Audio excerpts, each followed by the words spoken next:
Assalamualaikum warahmatullahi wabarakatuh. Pada bagian kedua mata kuliah metode penelitian ini, saya akan menyampaikan terkait permasalahan penelitian, paradigma penelitian, dan sedikit nanti terkait dengan alur berpikir teoritis.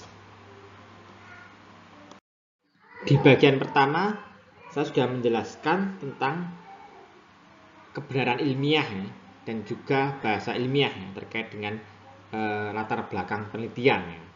Nah, saat ini saya awali dengan definisi penelitian. Ini ada sebuah definisi ya. Usaha untuk mempelajari suatu permasalahan secara sistemik, objektif, dengan maksud menarik prinsip-prinsip umum. Nah, dari definisi ini ada hal ya, 3 kata penting ya, permasalahan ya, kemudian sistemik ya, dan selanjutnya objektif. Ya, permasalahan ini ya, penelitian berangkat atau mengawali dari suatu permasalahan ya. Jadi ketika kita mencermati sebuah konsep ya, atau mencermati sebuah fenomena yang bisa kita saksikan ya, atau sebuah berita ya, ini memunculkan ini ada sebuah permasalahan ya. Nanti kita akan bicara masalah itu apa ya. Nah, permasalahan ini kemudian harus dikaji ya, secara sistemik ya. Sistemik itu apa? Ini ada definisinya, proses terstruktur dan dirancang sesuai prosedur yang sama ya. Jadi ada metodologinya ya, metode penelitiannya ya. Ini harus terstruktur ya, supaya bisa dilihat ya, logika berpikirnya seperti apa. Kemudian ini untuk memahami ya kejadian atau fakta atau fenomena ya, atau peristiwanya secara objektif ya. Apa yang dikaji itu ya bisa dilihat secara objektif. Apa objektif ya? Ini mengamati gejala sesuai realitas ya, tanpa dipengaruhi oleh pendapat pribadi peneliti. Nah, ukuran objektif apa? Ya, ukuran objektif adalah seluruh peneliti berkesimpulan sama pada gejala yang diteliti. Jadi peneliti-peneliti yang lainnya ya, ada sebuah gejala yang sama ya, nanti dia akan melihat oh ternyata faktanya seperti ini. Peneliti A mengkaji ketemunya seperti ini, peneliti B mengaji ketemunya seperti ini. Berarti ini adalah ukuran objektif. Sebelum lanjut ya, saya sampaikan sedikit mengenai penyusunan proposal penelitian ya. Jadi dalam mata kuliah ini ya, produk akhir yang harus Anda susun adalah proposal penelitian. Nah, dalam Anda mau menyusun proposal penelitian, yang ada beberapa hal yang perlu Anda lakukan ya. Nah, ini pertama Anda harus ya membaca. Tadi Anda lihat yang di bagian biru ini ya. Ya, membaca. Membaca ini dalam rangka mencari masalah ya, mencari teori ya, kemudian mencari metode. Jadi membaca, memahami, menseleksi, mensitasi referensi. Jadi ini proses ini tetap Anda lakukan terus ya. Jadi dari tahap pertama sampai tahap akhir ya, bahkan nanti sampai ke penelitian pun proses ini tetap Anda lakukan. Nah, untuk membaca ini ya, perlu Anda perhatikan ya, Anda lihat di bagian atasnya ya. Pertama membaca itu ada sebagai referensi ya kan. Pertama Anda harus mencari jurnal ilmiah berkualitas ya. Jadi tulisan ilmiah itu bisa Anda cari di jurnal-jurnal ilmiah ya. Jurnal ilmiah itu bisa Anda cari dari Google Scholar ya, ini, atau DOAJ ya, atau Science Direct. Jadi 3 ini ya, kalau Anda mencari jurnal-jurnal, sebenarnya ini paling bagus di Science Direct, jadi bertahap ya. Dari Google Scholar mungkin yang umum ya, kemudian DOAJ lebih spesifik dan lebih bagus ya, karena itu terseleksi ya. Karena Science Direct lebih seleksinya lebih ketat lagi ya. Ini juga menunjukkan level kualitas juga ya.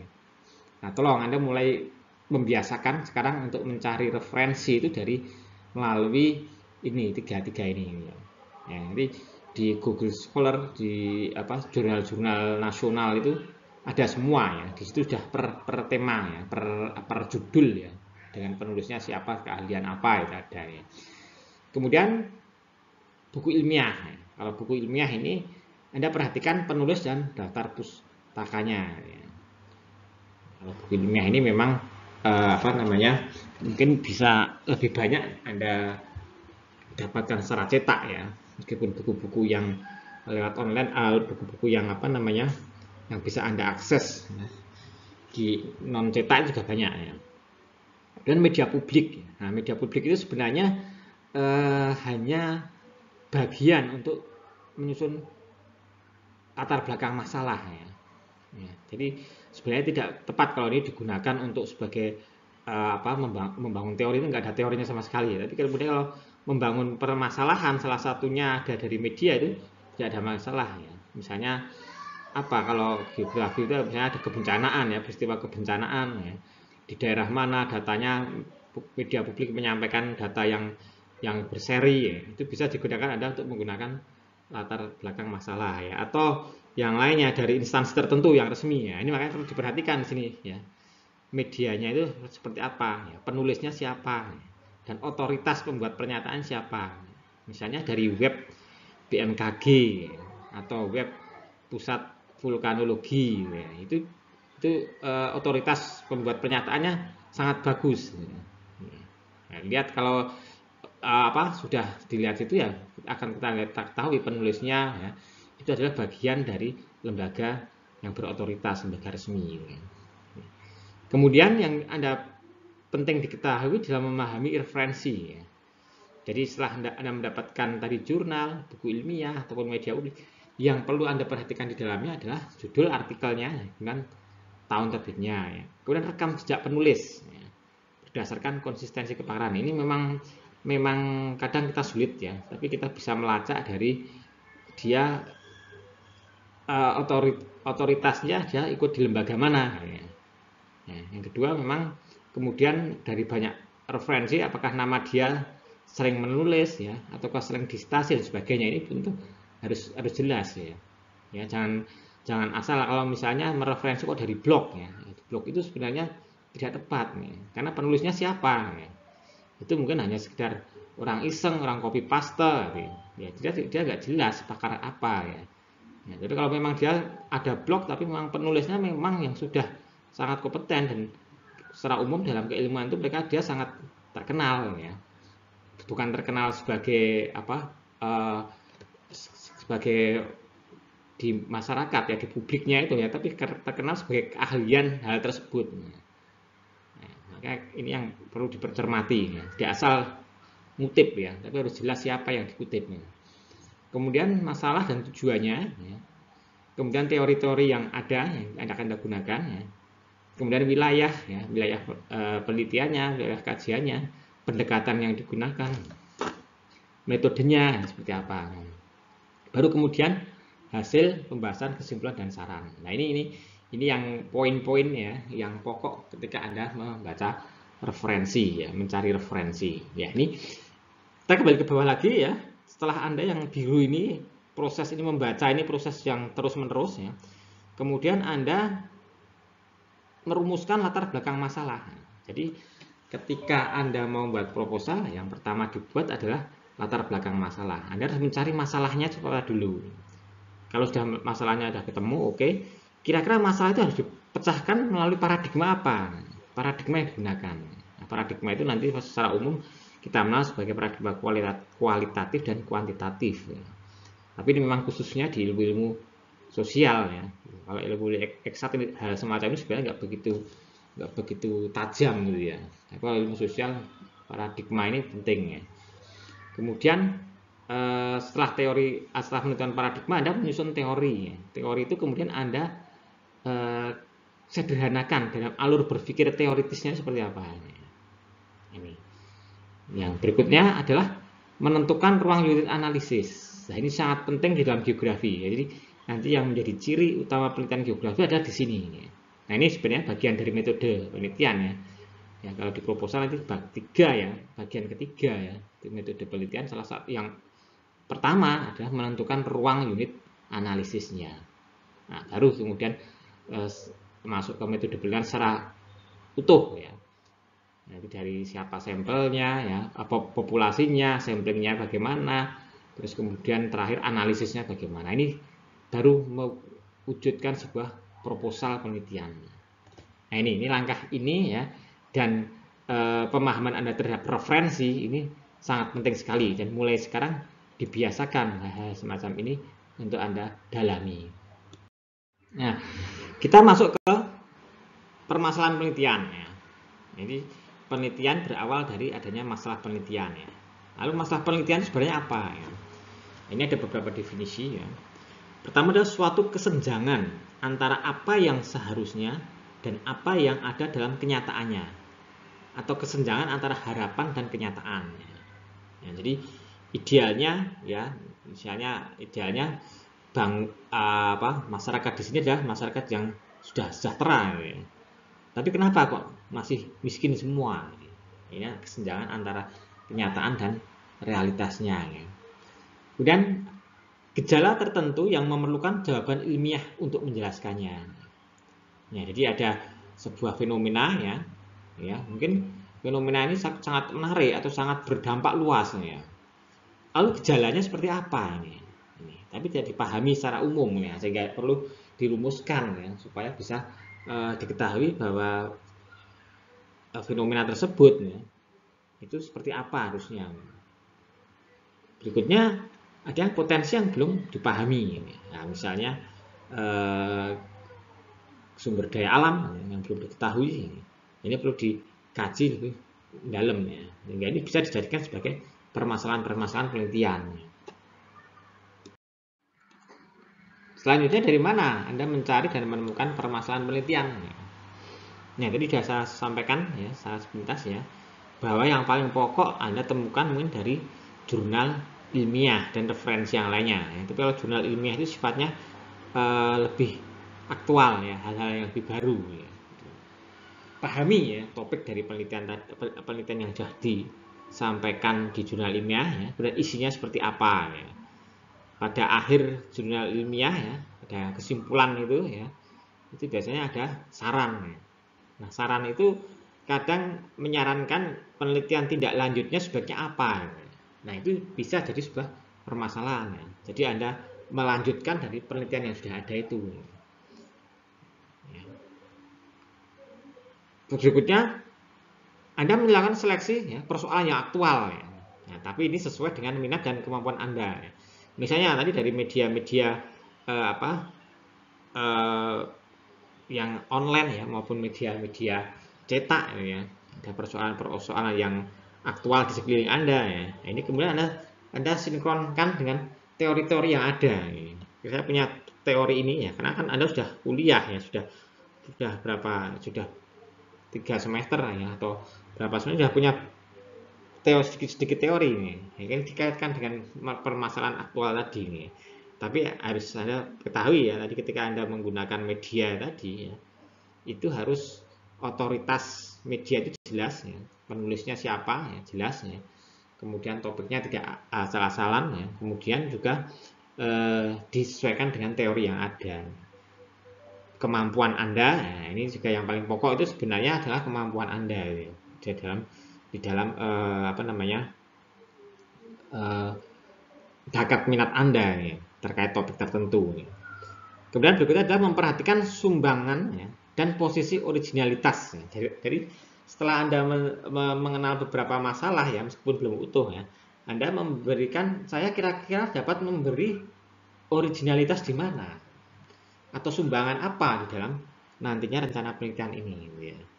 Ya. Jadi dari penelitian yang terdahulu saya akan melanjutkan ya, tapi kemudian posisi penelitian saya dengan penelitian terdahulu di mana perbedaannya, apa keunggulan saya.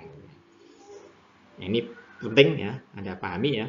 Di dalam kampus ya, pada umumnya penelitian-penelitian dosen ya, itu juga menjadi bagian ya, diharapkan nanti mahasiswa terlibat di situ ya. Jadi persoalan penelitiannya bisa jadi hal yang sama dengan apa yang dilakukan dosen ya. Sehingga di sini ada saling sinergi ya, di mana mahasiswa memberi kontribusi ya kepada membantu dosen dalam penelitian ya. kemudian penelitian itu nanti akan memberikan tambahan keilmuan bagi mendukung keilmuan bagi pengembangan yang dilakukan oleh dosen. Itu idealnya sebaiknya lebih tepat seperti itu ya. Ini ada beberapa tema permasalahan penelitian. Jadi apa yang bisa Anda masalah yang kemudian Anda ambil untuk mendukung penelitian itu apa? Temanya apa?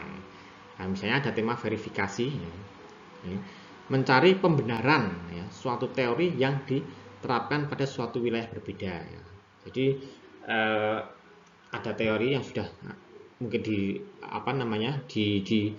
di Anda pahami ya, ada di banyak jurnal, ada di banyak buku ya. Kemudian teori ini Anda terapkan aja di suatu wilayah yang berbeda.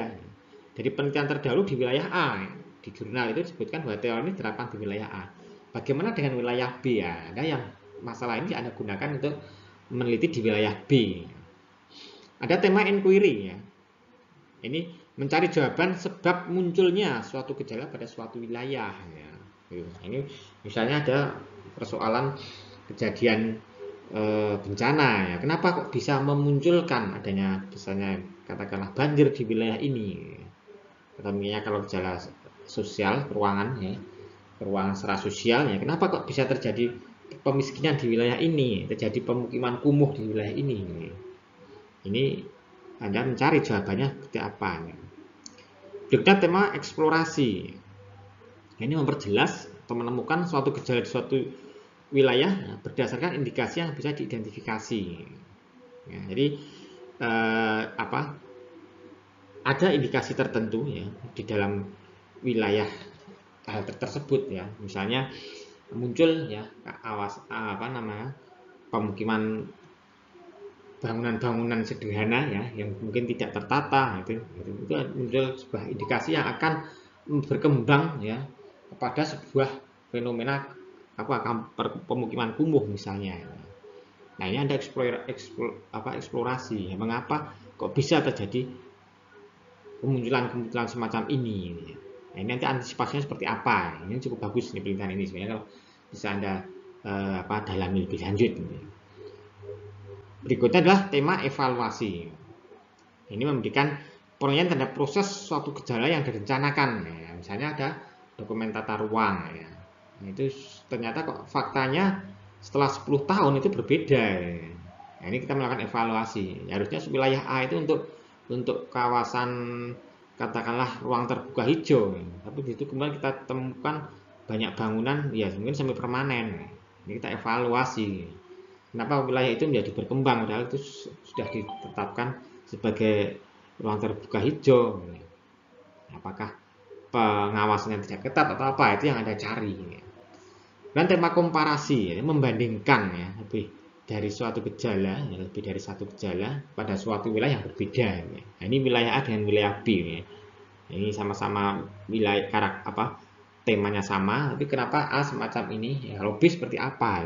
Apakah ada kesamaan penyebabnya? Ya, Anda bandingkan faktor-faktor penyebabnya. Ini tema-tema masalah penelitian yang bisa Anda pilih ya untuk pilihan dari masalah penelitian. Nah, setelah Anda mengenali beberapa masalah yang mungkin bisa Anda kumpulkan ya, coba Anda melakukan sebuah perumusan masalah. Ya, rumusan dari masalah-masalah yang sudah Anda identifikasi tadi ya, kemudian Anda rumuskan. Nah, rumusan masalahnya ya atau kemudian selain rumusan ada kata yang hampir sama itu konteksnya seperti apa, konteks masalah tadi gitu ya. Itu ada nggak teori yang mendasari masalah Anda? Kemudian yang kedua, teori itu perlu diuji kembali ya di wilayah atau topik yang lain yang masih ada masalahnya yang sama masalahnya di wilayah lain ya, atau di topik yang lain. Dan dapatkah menemukan hubungan variabel baru? Jadi setiap masalah ada variabelnya. Bisakah variabel baru dimunculkan dari beberapa hubungan ini?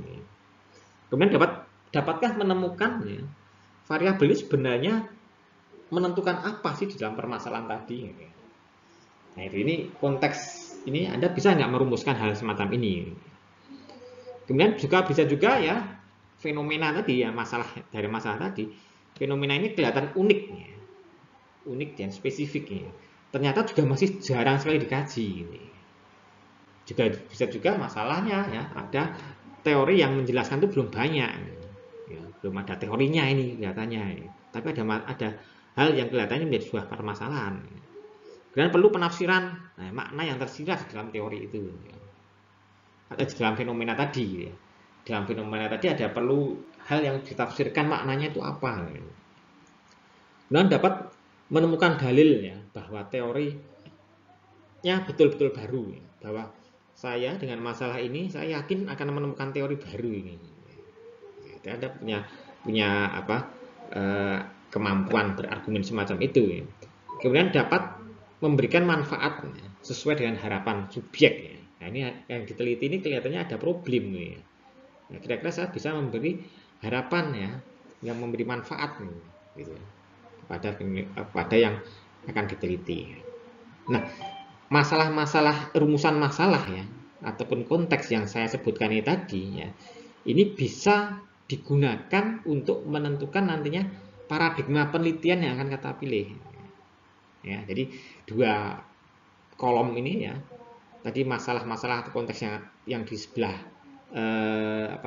kiri ya, ini ya, itu menjadi, kalau rumusannya seperti itu yang Anda buat ya, maka Anda sebenarnya sedang mengarah kepada pilihan paradigma kuantitatif dalam penelitian Anda ya. Tapi kalau kemudian Anda bisa mengidentifikasi masalah-masalah Anda yang direncanakan itu ya dalam sebuah rumusan yang ada di bagian kanan ini ya, maka sebenarnya Anda sedang memilih ya, menuju arah pilihan kepada paradigma kualitatif. Ini ya, jadi paradigma penelitian itu muncul ketika Anda bisa merumuskan masalahnya ya, atau konteks masalahnya itu seperti apa ya. Jadi ini lanjutan tadi ya. Jadi ketika Anda sudah bisa mengidentifikasi masalah, kemudian rumusannya Anda susun, konteksnya Anda susun ya. Kalau jawaban Anda ya, satu di antara berapa ini, 9 ya. Satu dari 9 itu Anda bisa milih. Oh, ternyata saya kok dapat menemukan hubungan variabel baru ini. Oh, berarti ya Anda sedang mengarah kepada pilihan paradigma kuantitatif. Jadi paradigma itu sebenarnya bukan pilihan saya ingin ini enggak gitu ya. Tapi memang realitas permasalahannya harusnya diselesaikan seperti apa sesuai dengan konteksnya ini. Nah, sekarang paradigma penelitian itu apa ya? Jadi kalau Anda tadi sudah ada jembatan ya dari masalah tadi, kemudian Anda rumuskan ya, arahnya itu sudah jelas ya. Ketika rumusan masalahnya seperti yang seperti apa ya, maka Anda sudah mengarah ke paradigma tertentu. Nah, sekarang kita bicara paradigma itu apa ya?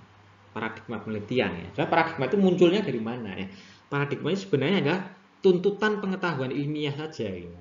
Nah, jadi ada yang menuntut demikian, ya, ada yang menuntut demikian gitu ya. Tuntutan pengetahuan ilmiah. Ternyata tuntutannya itu seperti apa ini?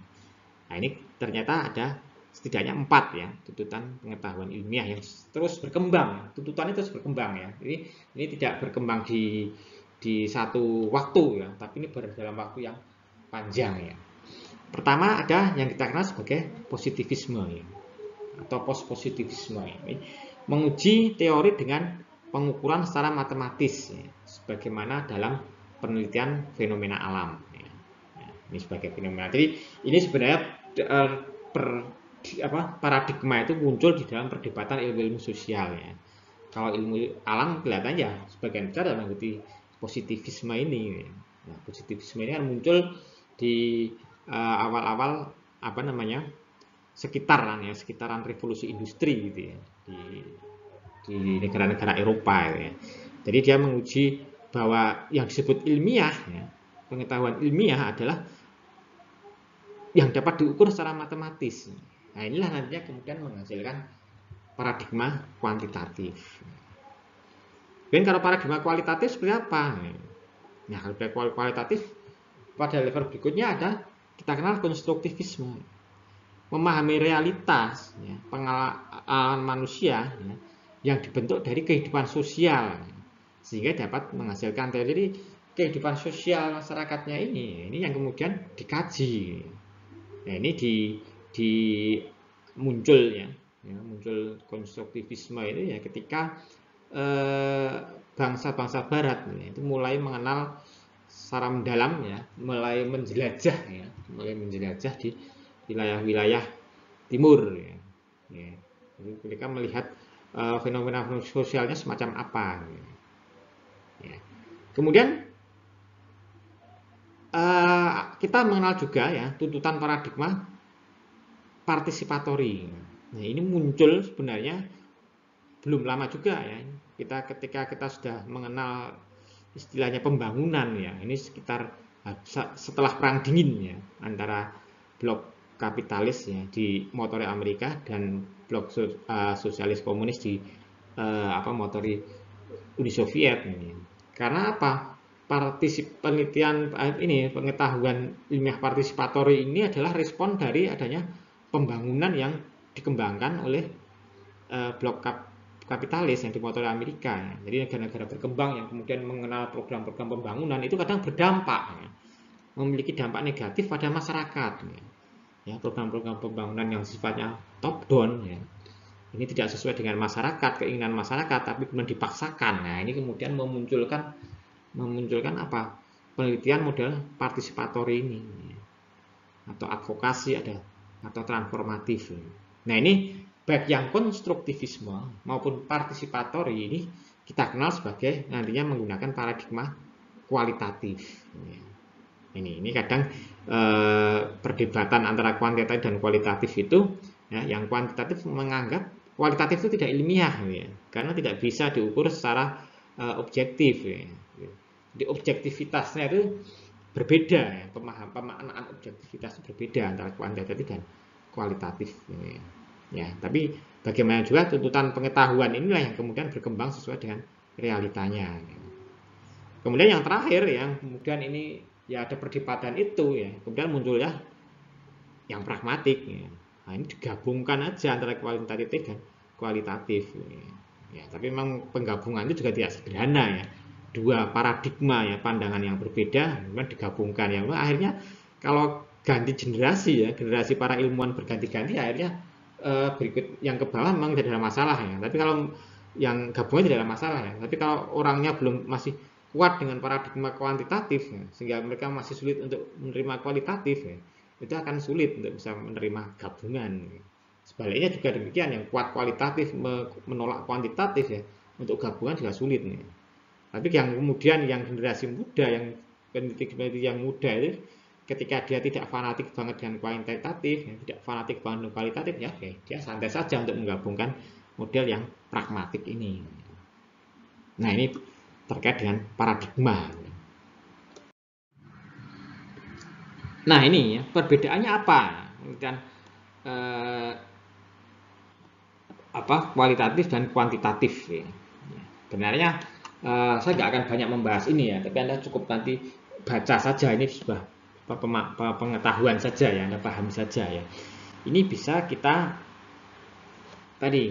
lihat dari asumsi yang dibangun ya, apakah itu ontologis ya, epistemologis ya, aksiologis ya, retorika dan metodologisnya seperti apa. Nah, ini ada kualitatif semacam apa, di kualitatif semacam apa ya. Ya, Anda sudah tahu saya ya, ontologis, epistemologis ya, sudah di bagian pertama sudah kita bahas secara singkat nih. Ini yang ontologis itu memberikan sebuah pertanyaan demikian, bagaimana yang disebut sebagai realita ya. Realitasnya apa ya? Kalau kuantitatif ini kita lihat nih objektif ya. Tunggal, terpisah dari peneliti. Jadi peneliti itu nggak punya kaitan dengan apa yang diteliti. Beda dengan kualitatif ya, dia lebih subjektif ya. Peneliti menjadi ukuran ya, karena peneliti bagian dari bagian dari ini namanya subjek yang diteliti ya. Ini bisa berpandangan ganda ya penelitinya ya. Kemudian secara epistemologis bagaimana hubungannya dengan peneliti dengan yang diteliti ya. Ini independen ya. Tapi kalau kualitatif berinteraksi ya. Kemudian aksiologisnya bagaimana peranan nilai ya. Nilai Norman sebenarnya itu ya. ini bebas nilai ya, dan bias, tidak bias maksudnya. Ya. Artinya bahwa peneliti ya netral di sini gitu ya. Ya, tidak punya rasa empati dan sebagainya ya, gitu ya. Tapi kalau kualitatif ya dia terikat nilai ya. Karena seperti tadi penelitian partisipatori tadi kan ya bagaimana ya subjek ya yang diteliti ya itu dia harus berpartisipasi dalam penelitian ya. Sehingga sulit untuk dikatakanlah bebas dari nilai ya. Pasti dia terikat betul ya. Kemudian retorikanya, jadi ini formal ya, yang kualitatif informal. Ya. Kemudian kalau metodologisnya, ya ini sifatnya deduktif. Ya. Nah, saya sampaikan ya deduktif yang dulu ya. Kemudian yang kualitatif itu induktif. Ya. Kalau deduktif kan berangkat dari teori-teori yang ada. Ya. Kalau induktif itu berangkat dari realitas yang ditemui. Kemudian prosedur umumnya ini kausal komparatif ya, retrospektif ya, nanti kita jelaskan satu-satu di bawah ya. Kalau ini lebih kualitatif lebih kepada interpretatif ya, interpretatif dasar ya. Jadi penafsirannya seperti apa.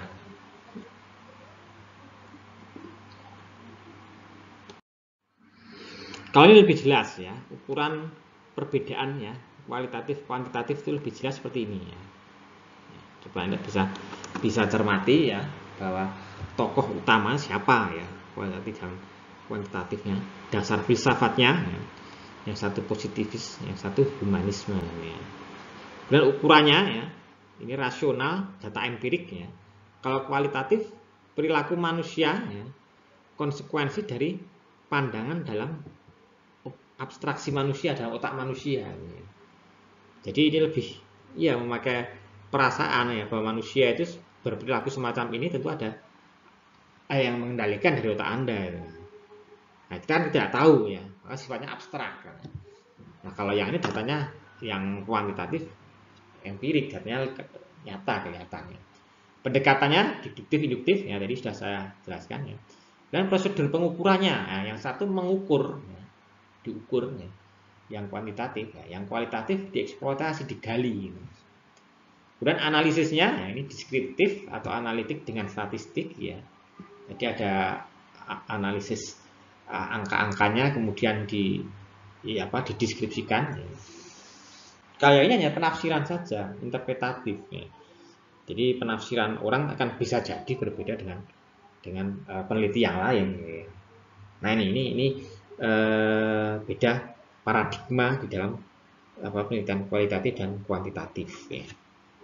Silakan nanti Anda lebih dalami ya, Anda cermati lagi ya. Lebih Anda saya tidak akan menjelaskan secara detail. Ini kemudian jenis penelitiannya ya. Yang kuantitatif itu seperti apa? Ya, Anda bisa melihat ya ini ya. Nanti Anda dari masalah Anda tadi ya, kemudian Anda harus menentukan masalah penelitian Anda tadi sudah Anda rumuskan, kemudian Anda menarik garis bahwa ini arahnya ke kuantitatif. Ya. Lalu kuantitatif yang seperti apa? Apakah yang komparatif ya, ini membandingkan fenomena satu ya dengan yang lainnya ya berdasarkan populasinya ya. Atau kan yang retrospektif ya. Ini membandingkan berdasarkan perkembangan waktunya yang berbeda ya. Ya, ini perkembangan waktu dari sebuah populasi tadi ya. Ataukah eksperimental ya, ini menguji tingkat optimal sebuah fenomena dalam perlakuan ya, ini. Tapi kalau geografi eksperimental ini agak jarang ya. Jarang ya. Kalau pendidikan ya mungkin ada sebagian ya meskipun eksperimental semu ya.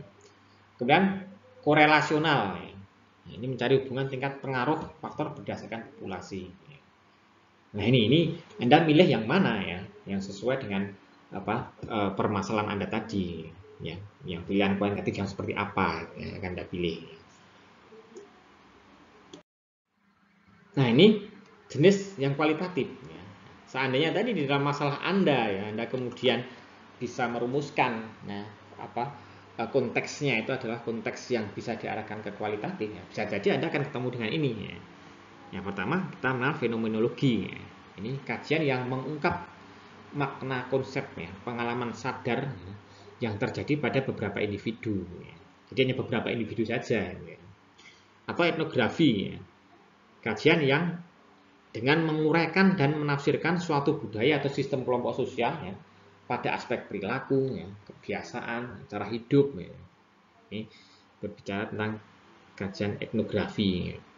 Atau grounded teori, ini kajian yang menghasilkan teori suatu fenomena individu. Jadi ini menghasilkan teori baru Jadi ketika kita mengkaji sebuah individu ataupun komunitas kecil, studi kasus ini studi kasus itu memang sering kita ini memang masuk ke paradigmanya kualitatif Jadi kajian eksploitasi suatu fenomena secara terperinci dan mendalam dari berbagai sumber informasi. Nah, ini yang terkait dengan penelitian kualitatif.